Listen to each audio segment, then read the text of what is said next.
EU foreign ministers have been asked by Spain, Ireland, and Slovenia to debate suspending the 1995 EU-Israel Association Agreement over Israeli actions in Gaza, the West Bank, and a new death penalty law. The bloc is weighing human rights obligations under Article 2 while public pressure and NGO campaigns are pushing governments to act. Member states are splitting between dialogue proponents, Germany, Italy, and advocates of targeted sanctions, France, Belgium. The EU will move first, with targeted measures and trade restrictions on settlement goods by qualified majority. Only a political shift in holdout capitals will allow a full suspension, which will then force faster, broader economic and diplomatic consequences for Israel. The Pentagon has fired thousands of high-end missiles and interceptors in the Iran war, and is running low, while production expansions are unfunded.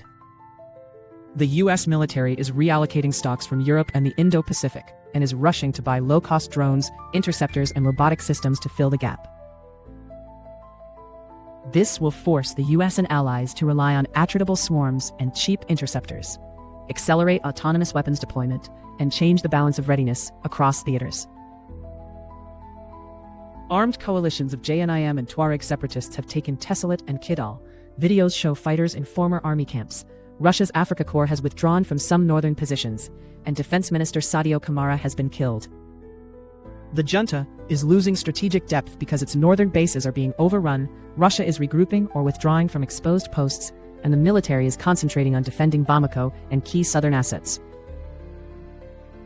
The pressure will force the junta to choose between costly counteroffensives or negotiations. Neighboring states will expand evacuations and border controls, and Moscow will pivot to protecting core regime interests rather than retaking wide territory. Beijing has implemented dual-use export controls, increased diplomatic pressure, and used travel and trade levers to press Taiwan. China is pursuing normalized pressure to deter moves toward formal independence and to influence Taiwan's domestic politics ahead of elections. Washington is combining deterrence with sustained diplomatic engagement, while European firms and Czech ties are testing export control coherence. This will increase scrutiny of semiconductor and dual-use supply chains, force Taipei to raise defense spending, and prompt allied announcements on tech controls and targeted arms transfers that will reshape regional trade and security alliances. Japan has relaxed its post-war weapons export rules and is permitting broader foreign sales and co-production while keeping bans on transfers into active conflict zones. Tokyo is strengthening deterrence, diversifying supply chains, and building industrial ties with allies such as Australia, the Philippines, and Poland, because regional threats and global supply risk are increasing. This will increase defense contracts and joint programs for Japanese firms, will give partners alternative suppliers to the US and Europe, and will force tougher diplomatic and military signaling from China.